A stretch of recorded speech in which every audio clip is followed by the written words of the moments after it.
Voilà, ce matin, c'est ce qui m'a touché, que notre culte, on se soit vraiment rappelé d'où peut venir notre joie, la paix, et en même temps, voilà, des cœurs qui louent, qui louent le Seigneur. Et en même temps, peut-être, c'est ce qu'on a un peu dit ce matin, ce qu'on a exprimé, peut-être quelques clés pour, en relation avec le sujet du doute. Et j'ai marqué ici, on ne voit pas avec ses yeux, mais avec ses croyances, et je vais essayer de vous expliquer un petit peu ce que je voudrais vous apporter. Le doute, et on dira un mot sur aussi l'incrédulité. Je vous donnerai deux exemples dans l'Ancien Testament. Un des 12 espions qui ont été envoyés par Moïse pour aller voir le pays promis. Et puis aussi le combat de Goliath avec le peuple d'Israël et donc avec David. Alors bien sûr, je n'aurai pas le temps de lire tous ces chapitres. Je présuppose que la plupart d'entre vous connaissent ces deux circonstances. Alors je dirai un ou deux mots, mais je retirerai quelques versets. Vous voyez le premier verset que j'ai mis, mais je relis ce texte d'Hébreux chapitre 11. Or, la foi, c'est la ferme assurance des choses qu'on espère, et puis la démonstration de celles qu'on ne voit pas. Et puis, je voudrais lire ce verset de l'épître de Jacques, donc une partie est sur l'écran, mais je le lis un peu plus un peu avant. Mes frères, quand vous serez en but à diverses épreuves, estimez-le comme une parfaite joie, sachant que le test ou la mise à l'épreuve de votre foi produit la patience, la persévérance.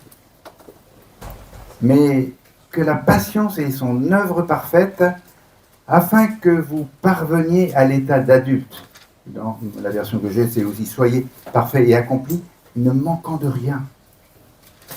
Et si quelqu'un de vous manque de sagesse pour envisager les difficultés sous l'angle du royaume de Dieu, s'il manque de sagesse, qu'il demande à Dieu, qui donne à tous libéralement, et j'aime bien ce qu'il y a derrière, sans faire de reproches. Et elle lui sera donnée, mais qu'il demande avec foi, sans douter en rien. Car celui qui doute est semblable aux vagues de la mer, que le vent agite et soulève. Et c'était la photo de La Rochelle que je vous avais mis en introduction ici, un jour de tempête, justement. Hein? Voilà, le vent agite, soulève. Qu'un tel homme ne pense pas recevoir quoi que ce soit du Seigneur, il est double dans ses pensées, inconstant dans toutes ses œuvres.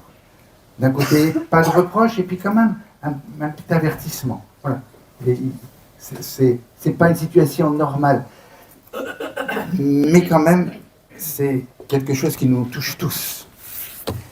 Et peut-être que le doute est un peu ce sentiment d'incertitude, mais j'en parlerai un petit peu, en tout cas qui remet en question l'existence ou la vérité même des choses.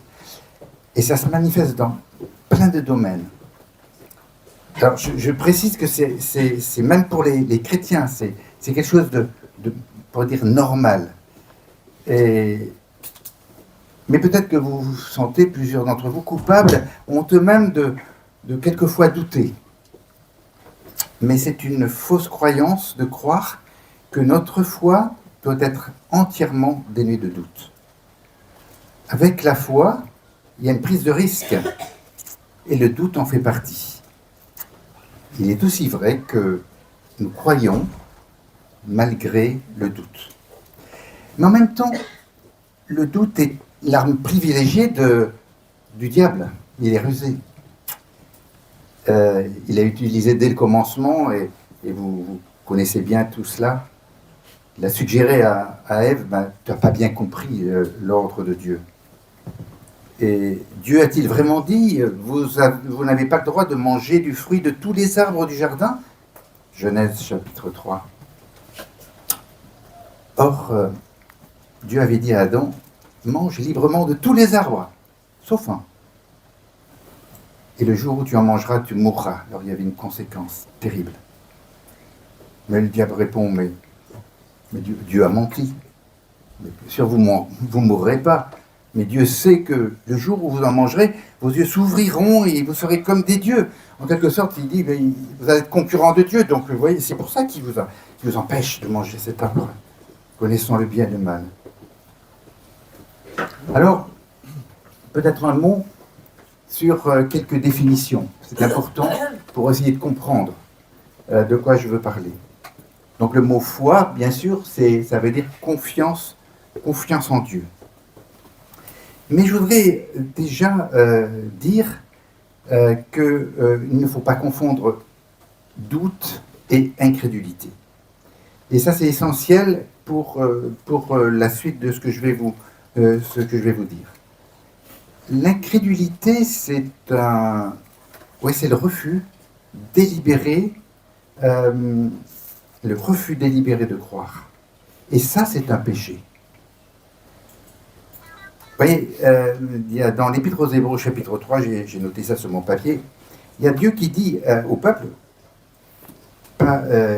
c'était une citation aux Hébreux, mais en rappelant ce qui s'était passé pour le peuple. Aujourd'hui, si vous endurcissez vos cœurs, ainsi je jurerai dans ma colère, ils n'entreront pas dans mon repos.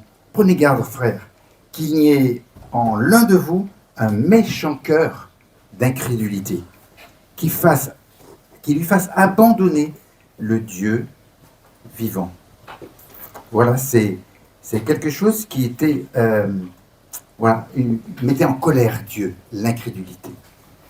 Vous savez, l'incrédulité a son origine dans l'impossibilité de résoudre. Non, c'est pas ça.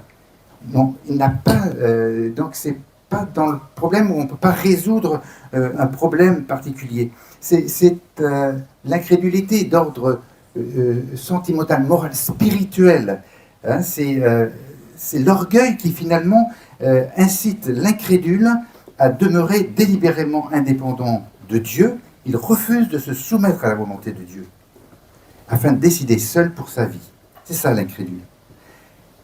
Il y avait Jésus, il était en face de Juifs dans l'évangile de Jean, chapitre 5, et puis il donne des preuves de sa divinité et de son amour à tous ces Juifs qui étaient là. Par d'abord le témoignage de Jean-Baptiste, ensuite par ses propres œuvres qu'il accomplit, par le témoignage du Père. C'est Jésus qui dit tout cela, et bien malgré cela, ils veulent le faire mourir. Alors Jésus déclare, vous ne voulez pas venir à moi pour avoir la vie. Et puis, vous vous rappelez quand il va arriver sur Jérusalem, Jérusalem, combien de fois j'ai voulu rassembler tes enfants, ouais, comme une poule, ses petits, ses poussins sous ses ailes. Et vous ne l'avez pas voulu. Voilà, ça c'est l'incrédulité. Et c'est pas ça, le doute. Le doute, alors je vous ai mis quelques mots pour qu'on comprenne bien un peu de quoi il s'agit. Lui, il tire son origine d'un mot latin qui est dubitare, qui veut dire double.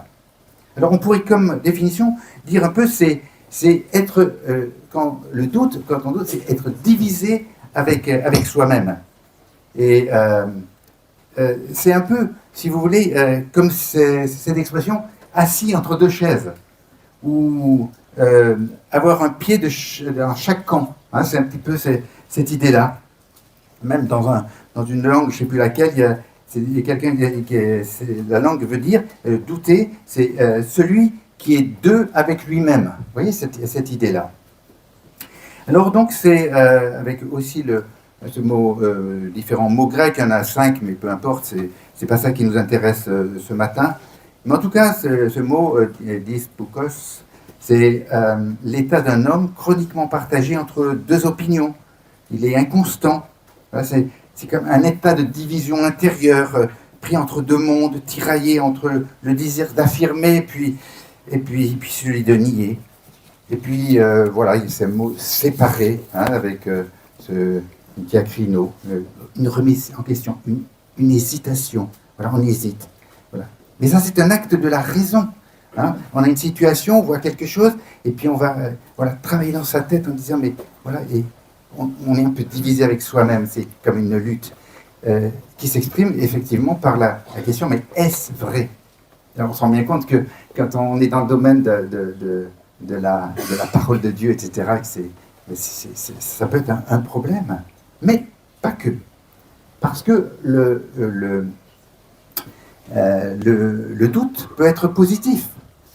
Vous voyez, dans le domaine des connaissances ou de la recherche scientifique, eh bien, le fait de mettre les connaissances déjà en question, etc., on avance, on progresse, on approfondit les preuves, et donc on va faire de nouvelles découvertes qui sont plus sûres. Hein. Voilà, ça c'est quelque chose qui est possible. Dans le côté même subjectif des choses, voilà, quand vous lisez quelque chose, même dans le domaine de la foi, on a besoin de confirmation, de preuves. Donc c'est nécessaire de se rassurer, d'être sûr de ce que nous croyons est vraiment la vérité. Alors ça mais c'est pas tellement ce côté que je voudrais vous proposer. Alors on pourrait dire la foi, c'est être cohérent avec sa croyance. L'incrédulité, c'est être cohérent avec son incroyance, et le doute s'intercale entre les deux, même si dans la pratique, la frontière est quelquefois floue. Vous voyez, il y a un homme, c'était dans l'évangile de Marc, et il y avait son fils qui était muet, et puis les disciples arrivent, évidemment, ils avaient été envoyés pour faire les miracles, ils arrivent, et puis ça ne fonctionne pas. Waouh, alors ça ne marche pas, quoi. Alors il y a le doute qui s'installe, effectivement. Et puis, alors, il y a quand même quelque chose qui est très beau, que j'aime lire dans l'évangile de Marc à ce sujet. Voilà. Donc, on marque, il y a des belles choses qui sont écrites. L'évangile de Marc au chapitre 9. Donc voilà, ils n'ont pas pu, hein, voilà, et maître, il arrive, ils n'ont pas pu, tes disciples. Alors Jésus dit, oh génération incrédule, donc il est dans ce monde d'incrédulité. Mais je vais un petit peu plus loin, et dans le chapitre 9, et au verset 23, voilà, Jésus pose des questions, depuis quand il a eu ce problème, et puis voilà. Et puis, la personne là, qui est là, il dit, mais si tu peux quelque chose, viens à notre aide, ayant compassion de nous. Ouais, c'est cette découverte finalement d'un Jésus qui va peut-être faire quelque chose quand même pour cette épreuve qui dure et qui dure depuis si longtemps. Alors Jésus lui dit, le si tu peux, c'est croire, tout est possible à celui qui croit. Aussitôt le père de l'enfant s'écria avec larmes, je crois, viens en aide à mon incrédulité. Oui, il était là, paniqué devant le Seigneur qui était là. Viens mon aide. Mais en réalité, viens mon aide avec le doute. Parce que quand on est incrédule, j'ai dit tout à l'heure, on est résolument, on s'oppose à la volonté de Dieu. Et là, il crie, il supplie. Voilà, il appelle ça l'incrédulité. C'est pour ça que quelquefois, c'est pas si simple, la frontière. Mais n'oublions pas une chose, c'est que le doute n'est pas un péché. Avec le doute, Dieu s'approche de nous et nous prend par la main pour essayer de nous rassurer, pour qu'on puisse lui faire à nouveau confiance. Mais le doute est aussi absolument négatif. Vous voyez, en rapport alors avec la parole de Dieu. Et je crois que c'est quand même important de réaliser que cette parole de Dieu, elle avait été donnée autrefois directement aux personnes par les prophètes. Et on a quand même dans une situation extraordinaire, c'est qu'aujourd'hui, nous avons chacun la Bible, nous l'avons entre les mains. La Bible, c'est la révélation de Dieu, mais pleine et entière, la vérité qui nous est proposée et que nous pouvons trouver notre assurance pour notre foi, et comme ça que nos doutes s'évanouissent progressivement. Voilà. Alors Jésus donc a pu s'adresser à un moment donné à ici à des personnes voilà, qui étaient en doute. Et voilà, le Seigneur va leur dire, c'était ses disciples quand il avait fait, vous savez, le figuier avait été, tout d'un coup, il a été complètement séché. Et puis il se posait des questions là-dessus. Alors, voilà, Jésus leur répondit, je vous le dis en vérité, si vous avez de la foi et que vous ne doutez pas, que vous ne doutiez point, hein, eh bien, vous feriez à ce figuier, etc. Et c'est là qu'il parle de cette montagne qui peut être déplacée, vous voyez. Il peut être jeté même dans la mer, c'est dans Matthieu 21. Et puis, il y a aussi Pierre, un autre verset que je mets là. Pierre, il y a quelque chose de révolutionnaire. Voilà, il vient de faire un songe avec il a le droit de manger. Dieu lui dit même mange des choses qui sont impures, donc je ne peux pas le faire, etc. Et il le prépare à la rencontre avec quelqu'un qui n'est pas juif et qui est des nations, Corneille, et quelqu'un qui vient. Eh bien, il lui dit mais lève-toi, descends et pars sans hésiter, ouais, sans doute. Voilà. Donc les doutes peuvent intervenir dans nos vies parce que même on a compris d'une certaine manière la parole de Dieu et puis voilà, nous avons besoin d'être apaisés et de découvrir un peu ce que le Seigneur attend de nous. Mais je voudrais dire, même si j'y reviens un peu tout à l'heure si j'ai le temps, quelques sources du doute. Et c'est pour ça que ce matin, ce qui m'a touché, c'est ta prière, donc pour voilà, l'oubli du passé. Si on oublie pourquoi on est des enfants de Dieu, qu'on a une espérance, si on oublie pourquoi, qu'est-ce qui s'est passé entre Dieu et moi à un moment donné, eh bien, ma vie, elle va se faire sans Dieu, j'ai plus besoin de Dieu, et ça sera une vie de doute, une vie justement où on est partagé, voilà, on est coupé en deux. Voilà, donc ça c'est très important. Et c'est aussi une fausse vision de Dieu. Voilà, le peuple d'Israël, alors que Dieu avait fait des promesses, on y revient tout de suite, mais Dieu nous a amenés pour mourir. Vous voyez, et voilà, ils avaient cette vision-là, cette croyance-là.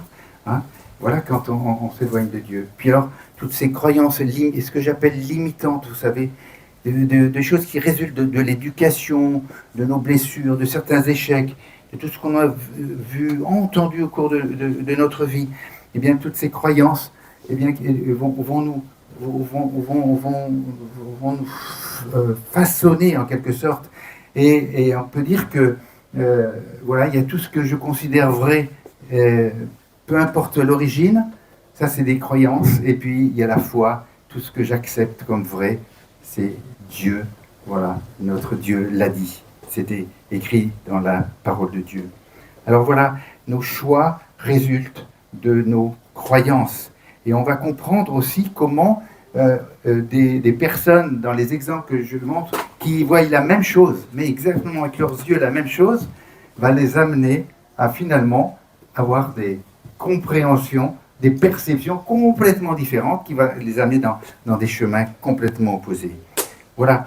Donc une croyance devient certaine lorsqu'on a trouvé plusieurs faits qui convergent pour la rendre crédible, mais la difficulté, c'est que le diable, qui a toujours menti, eh bien, il sait utiliser soit des personnes que nous côtoyons, soit des faiblesses pour influencer nos pensées et par là nous tromper.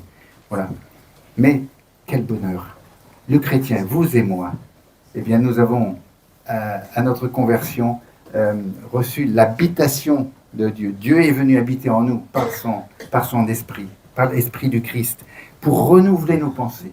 Et est-ce qu'on ne pourrait pas justement entendre cette exhortation de Paul maintenant, et qui nous dit, et ça c'est un choix aussi à faire, soyez ou laissez-vous transformer par le renouvellement de votre intelligence pour discerner la volonté de Dieu. Et quand on discerne la volonté de Dieu, on entre dans le chemin de Dieu. Le chemin où progressivement, et c'est ça le travail de Dieu en nous, où on lui fait de plus en plus confiance. Lui faire confiance à lui. Un jour, j'ai été confronté dans une situation où j'ai eu une rencontre avec Dieu, Et il me dit, Philippe, est-ce que ta foi s'appuie sur mes dons, mes cadeaux, ou sur moi-même? Quel choc! Et je m'étais rendu compte à ce moment-là qu'une partie de ma foi, c'était sur toutes les bénédictions de Dieu, et non pas sur lui. Mais si, ces bénédictions s'en vont, tout s'écroule, le tout est là. Voilà, donc apprendre cela, c'est tellement essentiel.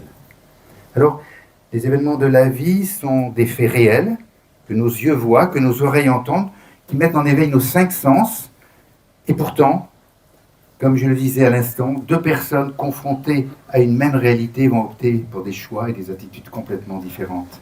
Alors prenons les 2 exemples. Et donc le premier, ça sera les 12 espions, ou explorateurs comme vous voulez. Et j'ai marqué là, le doute a gagné. Et puis on prendra un deuxième exemple après, ce sera Goliath, David, et là, le doute a perdu. Et ça, c'est intéressant de pouvoir voir ça ensemble maintenant. Alors, vous connaissez bien cette histoire, et je pense que les enfants aussi ici connaissent bien l'histoire du peuple d'Israël qui est sorti de l'Égypte. Il passe dans le désert, et puis il avance petit à petit, et puis pour encourager le peuple, eh bien, voilà, Dieu permet que 12 explorateurs partent pour explorer tout le pays. Puis vous avez la petite image là qui montre qu'ils sont partis très haut et qu'ils sont revenus. Ça a duré 40 jours. Alors Moïse les encourage. Voilà, c'est dans le chapitre 13 des Nombres. Et vous allez respecter le pays. Vous allez voir les habitants, vous allez voir les villes, vous allez voir comment ça se comporte. Ayez bon courage et prenez du fruit du pays pour que tout le monde soit, on va être tous d'accord, et puis ça sera tellement magnifique, et voilà, et tout le peuple va partir d'un seul homme, comme un seul homme, me semble-t-il. Voilà donc, mais ce qui est quand même surprenant, et quand même, ils ont tous vu la même chose, mais ils proposent 2 plans d'action différents. Wow. Alors là, c'est quand même bizarre. On serait tous là, on verrait là, et puis tout d'un coup, une partie va dire, ben, on va aller à droite, et puis l'autre va dire, on va aller à gauche, et pourtant, on a été témoin de la même situation. Ben, on va voir ce qui va se passer. Alors, on va parler de la perception. Donc, qu'est-ce qu'ils voient de leurs yeux? Eh bien, ils voient, oui, c'est vraiment un pays ruisselant de lait et de miel, et en voici le fruit. Donc, Dieu l'avait annoncé d'avance. Bon, ben, c'est OK, tout fonctionne bien. Alors, ils découvrent effectivement ce pays, il est riche. Il y a un peuple qui est fort, parmi lesquels il y a même des géants, des villes fortifiées. Tout ça est très réel. Et d'ailleurs, Caleb et Josué, puisque vous savez d'avance que oui, il y a ces deux-là, ils n'auront pas la même idée que les autres, eh bien, ils ont la même perception. Oui, c'est vrai, c'est exactement ça. Mais les 10 vont rajouter, leur dire, bon, les hommes sont terriblement forts, ça c'est certainement, peut-être, pourquoi pas. Les forteresses sont immenses, et nous avons vu des géants, les enfants d'Anak. Bon, oui, ça c'est pourquoi pas. Mais avant de dire ça, ils ont dit seulement. C'est très terrible, immense, géant. Wow. Déjà, on ressent quelque chose dans ce qu'ils viennent de découvrir. Et est-ce que ça va avoir un impact sur les choix? Alors nous allons parler de ressenti, de sentiments des 10 à travers le filtre de leur croyance. Et là, avec ce seulement, on va se rendre compte que rapidement dans ce chapitre, qu'ils vont adopter une attitude de vaincu. Et ils dénigrent devant les fils d'Israël le pays choisi par Dieu. J'ai mis c'est des versets qui sont là. Ce qu'ils ont vu passer par leur filtre, même avec Dieu, on ne pourra pas les vaincre. C'est déjà on commence à s'éloigner de ce seul homme qui allait vers la victoire pour arriver jusqu'au Et puis, ça les amène à surévaluer la puissance de l'ennemi, et ainsi à ne pas comprendre le vrai rapport de force. Et là, on est déjà dans une situation particulière. Et ils vont dire, eh ben, nous ne sommes pas capables de monter contre ce peuple, car il est plus fort que nous. À côté d'eux, nous avons l'impression d'être comme des sauterelles. Et c'est bien l'effet que nous leur faisons. Et nous avons vu des géants. Et donc, une situation vue avec les yeux, interprétée avec les croyances, là où ils en sont, dans leur, je dirais, avec leur relation avec Dieu, c'est ce qu'on va découvrir, eh bien, ça devient tellement... voilà, ça devient impossible. En plus, c'est un pays de cannibales. Voilà, ils dévorent leurs habitants, et puis nos enfants et nos petits-enfants deviendront la proie. Donc là, on est dans une situation. Et alors, qu'est-ce qui se passe? Eh bien, le doute s'installe. Le doute s'installe parce que, eh bien, ça a conséquence, Dieu veut notre malheur. Et ces croyances s'avèrent fausses, et pourtant, elles sont étayées sur des faits. Alors, ce doute est alimenté par le fait qu'ils ont oublié. Ils ont oublié, eh bien, qui est Dieu, et puis ils ont oublié, oui, tout ce que Dieu a fait pour eux, toutes les bénédictions que Dieu leur a données. Ouais, par exemple, ces versets, Dieu a parlé lorsque vous serez entrés dans le pays. Dieu nous dit quand on sera entré. Et nous, dans notre tête, on est en train de dire, mais c'est impossible. C'est impossible. D'ailleurs, c'est intéressant ce qu'on a fait ce matin, parce que ce rappel de la mort du Seigneur, c'est nécessaire. Et je suis sûr, je suis persuadé que le moment que nous avons vécu ce matin, ça vous rebooste dans le sens, oui, je vais pouvoir tellement aimer que il va pas me laisser, il va pas m'abandonner en cours de route quand même, c'est pas possible. Il va pas me laisser tomber. Il a tellement payé cher. On a vraiment rappelé ça ce matin. Voilà. Eh bien, passer au filtre de cette vision déformée de Dieu, finalement que, voilà, il crie à l'Éternel avec cette vision déformée, et au lieu de dire merci pour ton secours, eh bien il dit nous allons mourir et nous voulons servir l'Égypte. Donc finalement on préfère revenir à l'Égypte. Mais pensez, alors quand on lit des histoires comme ça, la parole de Dieu, c'est pas pour lire cette belle histoire ou cette histoire qui nous étonne, mais on se met dedans. Est-ce que dans certaines situations, eh bien justement, eh bien on abandonne, on peut plus, on n'ose plus, on est dans le doute, alors on se laisse aller dans le mouvement justement du monde. On repart en quelque sorte en Égypte. Et voilà aussi pour la délivrance de l'Éternel. Vous vous rendez compte, tout ça, ce souvenir, ce que Dieu a fait, comment ils sont sortis de l'Égypte, comment la mer s'est ouverte, comment le désordre de l'ennemi dans la mer, ils sont tous morts, ils les voient tous morts, et puis ça fait déjà à peu près 15 mois qu'ils sont partis de l'Égypte, et puis il y a eu de l'eau, il y a eu de quoi manger, la fidélité de Dieu. Eh bien, si on oublie, à ce moment-là, c'est la porte ouverte au doute. Voilà. Eh bien, quand il ne se rappelle même plus le fameux dimanche là. Dimanche, c'était pas un dimanche, mais vous avez chanté. Ils avaient chanté, vous savez, à la sortie de la mer Rouge, le cantique de Moïse. Ouais, Dieu délivre. Voilà, et le peuple a vu, le peuple a craint l'Éternel. Et puis maintenant, voilà. Nous voulons servir les Égyptiens. Vous voyez où ça nous amène? Alors, en opposition, donc les sentiments, les ressentis de Caleb et Josué, par la foi, alors c'est une attitude de vainqueur. Voilà. Quand Caleb entend ce seulement, ça le met hors de lui, quoi. Il dit, il fait taire le peuple, mais taisez-vous, quoi. Et puis montons hardiment et prenons possession. Voilà. Ils ont vu la même chose. Vous voyez la manière dont on peut voir les situations aussi. Et on comprend qu'on n'a pas la même, à ce moment-là, pas seulement vision, mais relation avec le grand Dieu des cieux et de la terre, notre Dieu. Et c'est une attitude de confiance. Nous sommes vraiment capables, et cette croyance est alimentée par la foi dans la parole de Dieu et la puissance de Dieu et par les victoires passées, par la fidélité de Dieu. Ce matin, on a aussi chanté bien des chants sur la fidélité de Dieu. Voilà.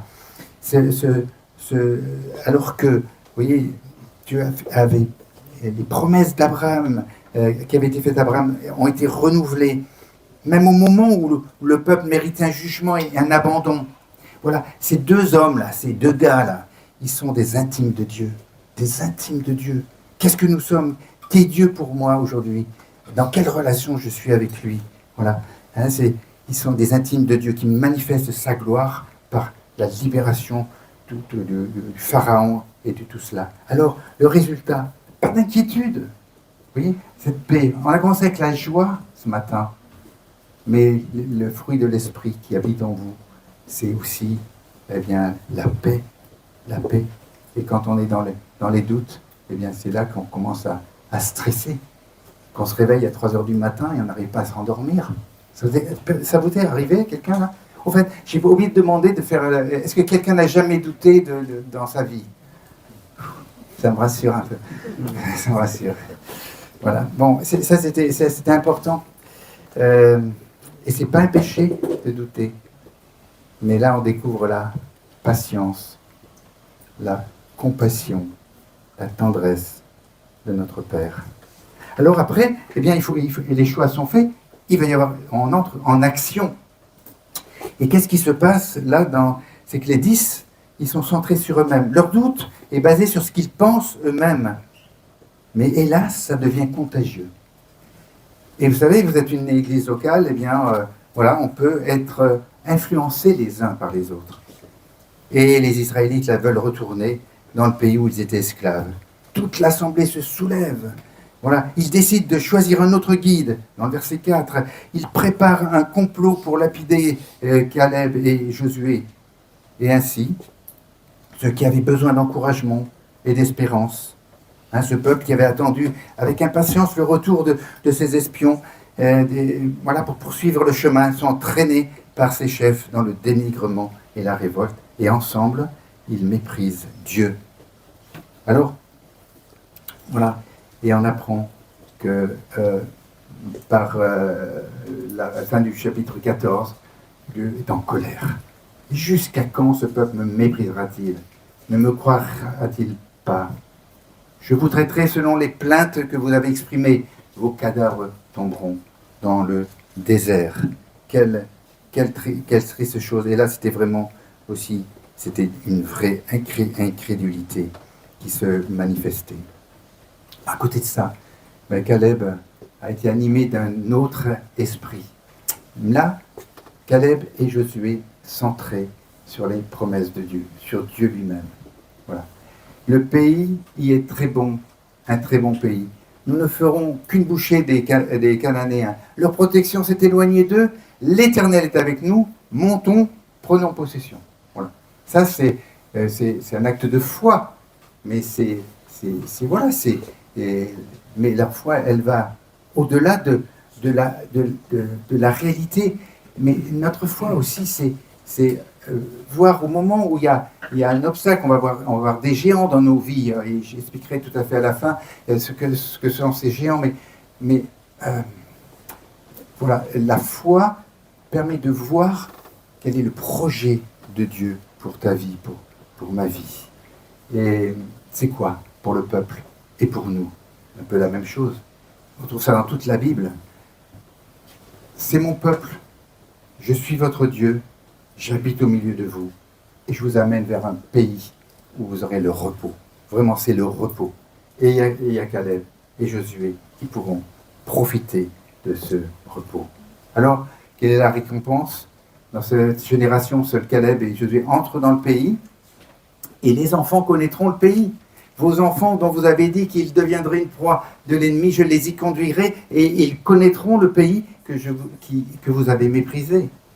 Voilà. Quelquefois, dans nos moments de doute, eh bien, c'est un moment Dieu nous forme, nous prépare. Euh, mais les promesses de Dieu ne sont jamais annulées. Mais Caleb et Josué, vous vous rendez compte, ils ont été différés. C'est ce qu'on appelle l'épreuve de la foi. 40 ans. 40 ans. Vous imaginez tous les soirs, les enfants de Josué, là, au Caleb, papa, tu nous dis qu'on arrive.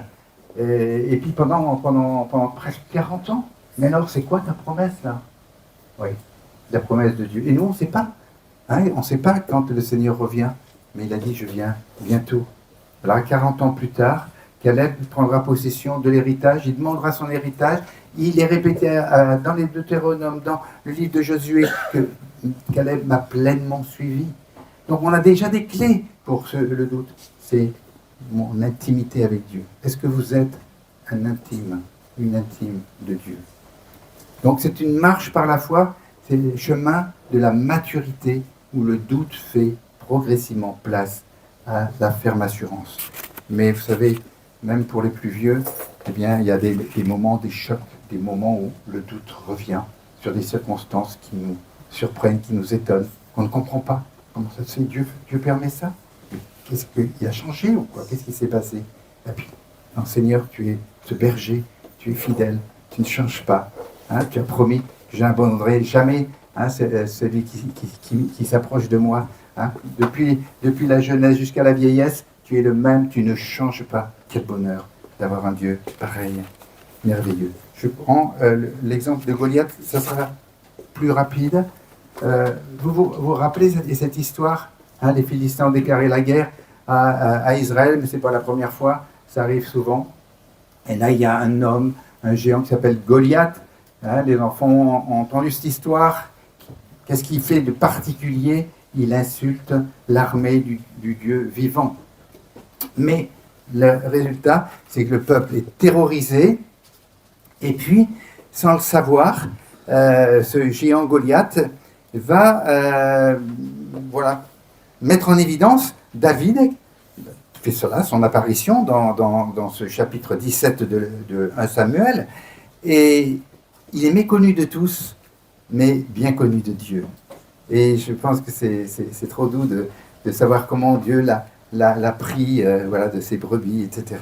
Mais du coup, là, il va mépriser cet homme, et puis il va dire, moi, je suis un chien, moi, pour que tu viennes à moi avec tes bâtons, etc. Vous connaissez l'histoire de cette rencontre. Mais Goliath, en réalité, c'est un révélateur de ce que le peuple et David sont déjà.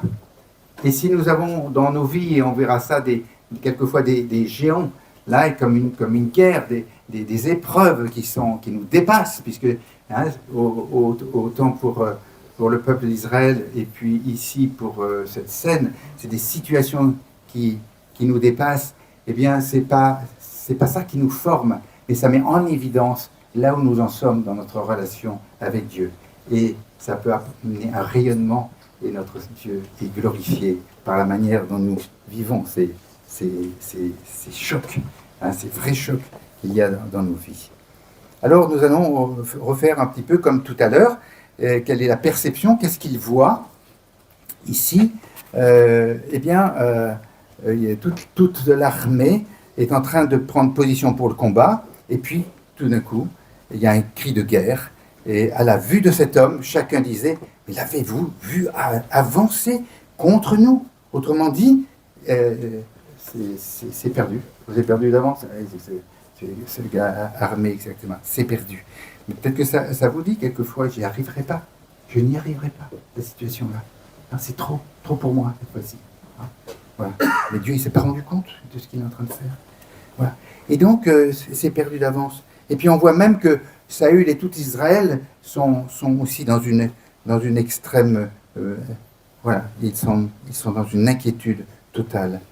Alors c'est perdu d'avance, et au minimum, nous serons faits prisonniers et serviteurs pour toujours. Voilà. Alors, d'ailleurs, quand vous lisez le texte, vous allez voir qu'ils vont essayer de se motiver, de s'encourager mutuellement. parce qu'il allait au combat, il tremble de peur, en parlant de la récompense que le roi a promise aux vainqueurs, etc. Voilà, on essaye de parler d'autre chose pour essayer de ne pas penser à la situation dans laquelle on se trouve. Et puis, voilà. Maintenant, on va voir la perception de David. Qu'est-ce qu'il voit? Eh bien, il voit aussi ce même géant. Et puis voilà ce qu'il va pouvoir dire. Parce qu'il a vécu aussi depuis sa jeunesse. Et ça, je voudrais parler aussi à ceux qui sont plus jeunes. C'est que vous ne serez pas amenés à avoir un Goliath devant vous pour tout d'un coup, et puis il va falloir trouver des petits cailloux là pour contre. Non, c'est pas ça. Mais la vie, depuis qu'on est tout petit, eh bien, c'est une vie où il y a des choix à faire. Et même dans la vie toute simple que David a faite, lui, il les a vécues. Il a été un enfant, il a obéi à ses parents. Hein, et ça, c'est agréable dans le Seigneur, hein, d'obéir à ses parents. C'est juste.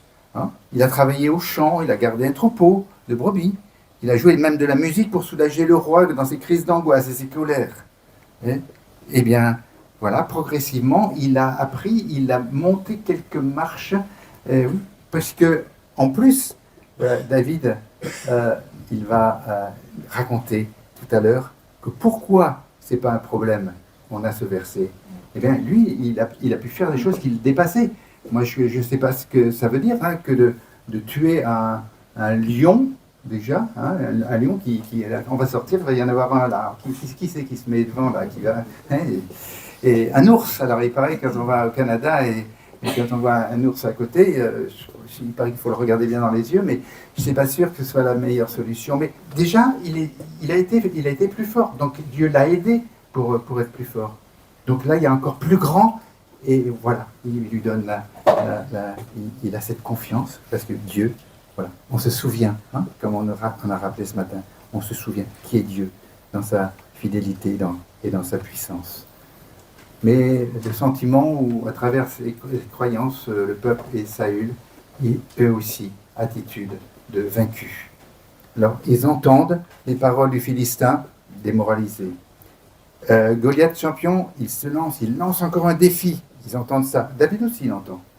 Et puis, à la vue de cet homme, les oreilles, les yeux, avec tous ils sont terrorisés.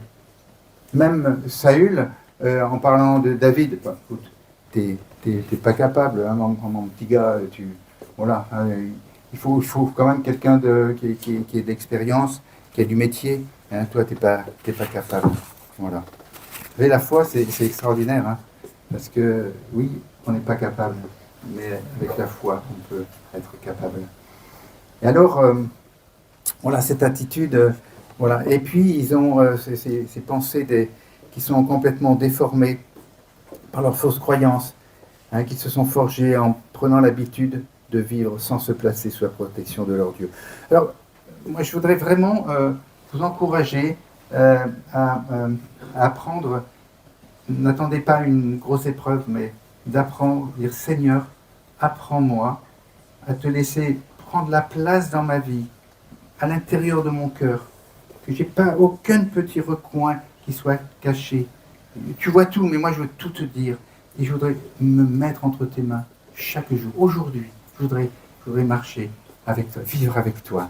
Voilà, pour pouvoir découvrir ta puissance, pour que je puisse te glorifier dans ma vie. Voilà. Alors, d'un côté, il y a notre David. Et voilà, ce qu'il croit, ce qu'il voit, ce qu'il entend à travers sa foi, ses croyances. Il prend une attitude de vainqueur, car il est habitué aux victoires. Alors je vais lire ce verset. Éternel m'a délivré des griffes du lion, de l'ours. Il me délivrera. Lui me délivrera de la main des Philistins. David dit aux Philistins, tu marches contre moi avec l'épée, la lance, les javelots. Moi je marche contre toi au nom de l'Éternel, le maître de l'univers, au nom du Dieu de l'Éternel des armées que tu as insulté aujourd'hui. Moi, c'est pas pour demain, on va essayer de... Non. Aujourd'hui, l'Éternel va te livrer entre mes mains. Je t'abattrai, je te couperai la tête. Aujourd'hui, je vais donner les cadavres au champ, du camp des Philistins, aux oiseaux du ciel et aux bêtes sauvages. Toute la terre saura alors qu'Israël a un Dieu. Voilà, les croyances de David, donc sa foi, sont établies sur la connaissance du Dieu victorieux. Et ça, c'est quelque chose d'assez extraordinaire. Et je voudrais redire une chose essentielle. La parole de Dieu est l'arme efficace contre le doute, car elle pénètre l'âme, l'esprit, et juge les sentiments et les pensées du cœur. Donc laisse la parole de Dieu, voilà, te sonder, te transformer, et là, tu deviens entièrement, tu t'offres entièrement à Dieu. Alors, je voudrais encore un petit mot, si c'est possible. Donc là, maintenant, les choix ont été faits, et maintenant, quelles vont être les conséquences de ces actions?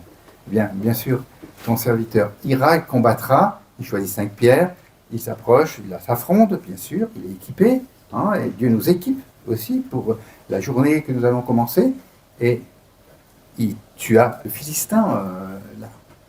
Mais, vous savez, quand on est décidé à donner sa vie, à offrir sa vie au Seigneur, eh bien, il y a des obstacles qui se présentent et qui peuvent nous faire à nouveau tomber dans le doute. Et je vais vous en proposer très rapidement 4. Le premier, c'est le mépris et les critiques. Vous voyez, le grand frère Eliab, là, il n'a pas digéré de ne pas avoir été pris, choisi comme roi, alors qu'il était l'aîné, il avait tous les droits, lui, normalement. Alors il traite David d'orgueilleux, verset 28 dans ce chapitre 17 du premier livre de Samuel. Voilà, d'orgueilleux. Il se met en colère après lui. Pourquoi es-tu descendu? Et à qui as-tu donné à garder le peu de brebis dans le désert? Moi, je connais ton orgueil et ta méchanceté, la méchanceté de ton cœur. Et je vais vous dire une phrase là. L'assurance des humbles, comme David, paraît toujours de l'orgueil pour les orgueilleux, c'est-à-dire ceux qui ne s'attendent pas à Dieu. Je répète, l'assurance des humbles paraît toujours de l'orgueil pour les orgueilleux. Mais enfin, il faut après en recevoir, entendre. C'est pas facile. Mais David, qu'est-ce qu'il fait quand son frère le traite d'orgueilleux? Eh bien, il passe son chemin pour aller à l'essentiel. Et ça, c'est la bonne attitude. Il ne prend pas le temps de discuter, de faire « j'ai raison, t'as raison », etc. Non, on perd son temps avec ça. Il va vers l'essentiel. Deuxièmement, l'ampleur du défi. Avez-vous vu l'homme, cet homme qui monte? David ne craint pas les défis. Comme je vous ai dit, la marche n'est pas trop haute. Voilà, car il a l'habitude de vivre des victoires au quotidien depuis son enfance. Troisièmement, être quelqu'un d'autre. Voilà, Saül lui propose son armure qui lui permettra d'apparaître devant l'ennemi comme un grand combattant. Il refuse. Je ne peux pas marcher avec cette armure, je ne suis pas habitué. Il est impossible, mes chers frères et sœurs, de vivre avec la foi d'un autre, même de son conjoint. C'est pas possible, ça ne marche pas. Voilà. Parce que ça, c'est également créature de doute. Je n'arrive pas à faire comme toi. Tu vois, je voudrais, tu t'y prends comment, etc. Non, es-tu une ou un intime de Dieu? C'est lui qui donne la force. Et la troisième, c'est voir la réalité en perdant de vue le but suprême. Ce que j'appelle la foi myope. Mais oui, mais la bataille était à l'Éternel. David ne pourra rien tout seul. Voilà. Et nous, est-ce qu'on sait dire ça à Dieu aujourd'hui? Alors, le but de la victoire, le but, ce n'est pas la victoire, mais c'est d'entrer dans le projet de Dieu et de le considérer comme le seul Dieu qui voit tous les géants comme des nains. Entrer dans le projet de Dieu. C'est quoi le projet de Dieu pour vous? Une victoire, non? Mais être rendu conforme à l'image de son Fils.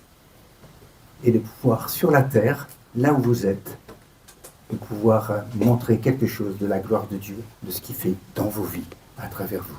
Alors la récompense, eh bien c'est, moi je viens au nom de l'Éternel, ça c'est sa foi, avec une fronde, il a été plus fort que le Philistin, il frappe, le Philistin le tue, et il reçoit la fille du roi pour femme, promise au vainqueur. Ça vous rappelle peut-être que Jésus, à la croix, a acquis une épouse. Oui. Autrement dit, quand on est victorieux, eh bien, on entre un peu dans l'intimité de notre Seigneur, dans ce qu'il a vécu. Et puis ce qui est magnifique aussi, c'est que là, cette fois-ci, le peuple est associé à la victoire. C'est pour ça que j'ai dit que le doute avait perdu, alors que tout à l'heure, tout le peuple veut repartir. Ils sont que deux, hein, de la génération. Bon, voilà, il a gagné. Voilà, quelle chose magnifique. Et on a besoin de ces locomotives de la foi, hein, dans nos assemblées locales, parce que c'est communicatif aussi, ça. Voilà. Quel bonheur de pouvoir trouver des personnes qui peuvent passer par des épreuves et qui vous encouragent, des gens qui manifestent cette joie dont on a parlé en commençant cette rencontre ce matin. Le doute est vaincu, il fait place à l'assurance. Voilà. Est-ce qu'on peut dire juste quelques causes mais ça va être, je vais vous les envoyer, vous allez les voir, et on en a déjà parlé, mais pour réfléchir. Donc, ce que j'appelle l'ingratitude, hein, c'est l'oubli du passé, le prix qu'on a été payé, et que si Dieu, le Seigneur, il a fait tout ça pour toi ou pour moi, c'est pas pour te remettre là par terre tout à l'heure, c'est pas ça, c'est pour aller jusqu'au bout. Et combien de fois on aura besoin de cette main qui se tend vers nous pour pouvoir faire un pas de plus, vous voyez. Deuxièmement, la foi myope, oui, le doute qui vient d'une fausse vision de Dieu. Dieu veut nous faire mourir, quoi. Hein, il veut nous éprouver, il veut nous tester jusqu'à ce qu'on... Non, voilà, oui. La méconnaissance de la parole de Dieu essentielle, ou une connaissance insuffisante qui entraîne une instabilité de la foi, qui ne s'appuie pas sur la vérité contenue dans la parole, mais sur trop de ressentis. J'ai connu des personnes qui disent « Maintenant, on n'a pas besoin de lire la Bible, puisqu'on a le Saint-Esprit. » Alors, puisqu'on a le Saint-Esprit, eh bien, on a au fur et à mesure le discernement des choses. Ou alors, quelquefois, je prie le Seigneur, alors qu'il y a un choix, mais qui est marqué dans la Bible. C'est faux. Et puis, j'ai prié, c'était une fois une chrétienne qui me dit, son mari et elle étaient des croyants, et puis elle me dit, moi je voudrais divorcer, mais je suis en train de prier pour que le Saint-Esprit me montre justement son chemin. Et puis je lui montre, mais ce que Dieu a uni, que l'homme ne le sépare pas. Elle s'est mise en colère, elle commençait à partir. Je dis, on va quand même prier, on peut quand même prier. Mais moi, si tu cherches la pensée du Saint-Esprit, si tu ne connais pas la parole de Dieu, tu vas être dans le doute, tu ne vas pas savoir, que tu vas perdre du temps avec ça. Mais il faut accepter de choisir, d'obéir. Mais ça fait partie justement de la sanctification dans notre vie. Un manque d'engagement qui nous fait fuir les combats ou les rendre inutiles. Voilà, on n'est pas Seigneur, je vais vivre ma vie, quoi. On manque d'engagement, et puis il y a un manque de croissance, sommeil spirituel. Vous savez, l'exemple de la grenouille dans l'eau tiède, là. Hein, on en est où, nous, si on est une grenouille, hein, on ne sent pas, on ne se rend même pas compte qu'on est en train de mourir. Hein, c'est ça. Donc, réveillons-nous, quoi, et on n'a même pas conscience du danger. Voilà. Et c'est pas. Voilà. Et des conflits intérieurs non réglés. Des non-pardons, par exemple. Ça aussi. Ça pour mettre le doute, là, quelque part, hein, il n'y a rien de mieux. Hein, des émotions qui nous submergent, la raison, des expériences qui servent, sur lesquelles notre foi s'appuierait, voilà, nos fragilités. Alors, voilà. Alors, soit nous vivons en croyant que les délivrances sont pour les autres. Alors ça, c'est aussi, mais toi, bien sûr, tu as une foi, ou ça marche avec toi, tu vois. Dieu, ça marche avec toi. Voilà. Et puis, mais pour moi, ça ne fonctionne pas. Ah oui, c'était bien pour David, lui. Mais moi, non. Bon, alors, soit nous décidons de croire que nous ne pouvons pas perdre la liberté que Dieu nous a donnée d'être victorieux dans nos défis. Et je crois que ça, c'est quand même absolument essentiel. Alors, je termine en disant, mais aujourd'hui, c'est quoi tous ces fameux géants, là, les fils d'Anak et de Goliath? En tout cas, ça pourrait s'apparenter à des défis dont la puissance et l'enjeu nous dépassent. Déjà, cette puissance. Alors, ils nous font douter, nous paniquent, ou alors ils nous donnent l'occasion de laisser Dieu briller à travers nous. Ils mettent en évidence les croyances qui orientent nos choix. Et c'est pour ça que je pensais à mettre ce verset de Proverbe 23, tel il a pensé dans son âme, tel il est, donc dans ce qu'il choisit. Mais l'enjeu est de taille. L'enjeu est de taille. Oui, parce que c'est une question de liberté ou d'esclavage. Alors je voudrais quand même vous donner quelques noms de géants aujourd'hui. Des choses qui vont être là devant nous, qui vont nous dépasser. Je vais en donner quelques-uns qui semblent... Voilà, vous pouvez peut-être adhérer. C'est, par exemple, ça peut être des addictions. L'alcool, la drogue, la pornographie. J'ai lu quelque part que 70% des hommes étaient atteints avec ce problème, la pornographie. Le jeu, smartphone, tiens les smartphones. Oui, pour certains, c'est vraiment un géant parce que là, on n'arrive pas à s'en sortir. Là, hein. On n'a pas trop... Ouais, c'est un peu difficile. Mais alors, il y a beaucoup plus subtil comme géant. La moquerie, les fausses accusations, le paraître. Le paraître qui nous fait porter des vêtements ou armures que nous n'arrivons pas à porter. Des complexes, l'infériorité, complexe d'infériorité, qui nous fait répéter au fil des jours, nous ne sommes pas capables. De toute façon, on m'a dit quand j'étais petit, de toute façon, tu n'arriveras à rien, toi. Alors, évidemment, il faut pouvoir... Qu'est-ce qu'on fait avec ça? Est-ce on garde ça ou est-ce qu'on abandonne ça au Seigneur? Nous sommes nuls. La jalousie, la colère même. Voilà. L'enjeu est de taille. Voilà, parce que il en est de notre liberté. Mais la liberté, c'est quoi aussi? C'est d'être dans le doute, d'être tourné sur soi, de ne plus pouvoir dire merci, la reconnaissance, de ne pouvoir plus louer, de ne plus pouvoir être reconnaissant. L'enjeu est de taille. Voilà, parce que... puis il y a aussi les maladies, les deuils, où Dieu semble absent. Tiens, le chapitre 13, le psaume 13, on a eu la fin. Mais comment il commence? Jusqu'à quand? 3 ou 4 fois. Jusqu'à quand? Jusqu'à quand? T'as changé vraiment.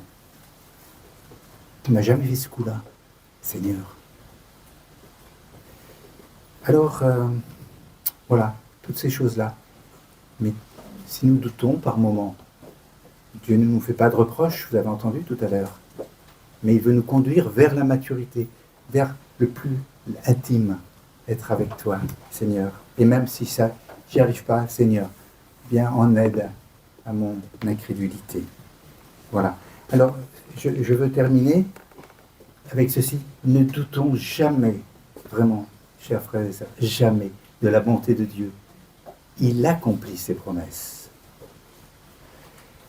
Je propose que aussi nous puissions vraiment demander à Dieu de pouvoir voir comme Dieu voit. Voilà. Dieu voit les choses. Dieu n'est pas insensible aux choses. Il sait ce que c'est un moment de joie. Il sait ce que c'est un moment de pleurs. Dieu a pleuré aussi. Il sait voir comme Dieu voit. Et les ressources de Dieu sont merveilleuses. Voilà. Ne doutons jamais de la volonté de Dieu. Et puis, je voudrais vous dire ça, pour terminer. Lorsqu'un géant tombe, lorsque le doute est parti, notre destinée, c'est-à-dire la raison pour laquelle Dieu nous a fait naître, est pleinement vécue. Parce que le Seigneur veut nous amener dans ce chemin de victoire. On compte entièrement sur lui, moment après moment. Oui, ne culpabilisez pas si vous, si vous doutez. Vous êtes en chemin comme moi. On est en chemin vers la maturité spirituelle, vers plus de sagesse. Découvrir que c'est vraiment la vraie liberté que de choisir de se mettre dans le chemin de Dieu, dans le projet de Dieu. Bientôt, Jésus vient. À ce moment-là, on sera dans la plénitude. Nous aurons aussi retrouvé tous nos frères et sœurs, ceux qui nous ont précédés dans ce chemin de la vie. Nous serons tous ensemble pour quoi faire? Pour louer. Mais le Seigneur nous laisse sur la terre pour une raison. C'est pour que quelque chose de sa gloire brille sur cette terre. Jésus n'est plus là, mais vous êtes là. Je suis là. Laissez Christ vivre en vous. À ce moment-là, les doutes s'estompent et la joie remplit le cœur. Que le Seigneur vous bénisse.